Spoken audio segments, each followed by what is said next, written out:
জাতীয় নির্বাচনকে কেন্দ্র করে দেশে সাম্প্রদায়িক দাঙ্গার কোনো সুযোগ নেই বলে মন্তব্য করেছেন ধর্ম উপদেষ্টা ডক্টর আফামা খালিদ হোসেন। বলেন, সুষ্ঠু ও সুন্দর নির্বাচন করতে সরকারের পাশাপাশি সব বাহিনীও প্রস্তুতি নিচ্ছে।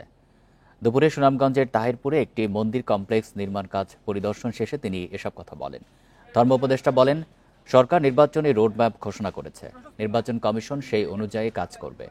এরই মধ্যে পুলিশের প্রশিক্ষণের পাশাপাশি সেনাবাহিনী থেকে কি পরিমাণ লোকবল রাখা হবে সে বিষয়ে কাজ চলছে। নির্ধারিত সময়ে সরকার সুষ্ঠু ও নিরপেক্ষ নির্বাচন সম্পন্ন করতে পারবে বলে আশা প্রকাশ করেন তিনি। বান্ডেল থাকলে প্রতি সেনমানিতে টাকা বাঁচবে। বিকাশ সেনমানি বান্ডেল কিনে জিতুন প্রতি লেনদেনে।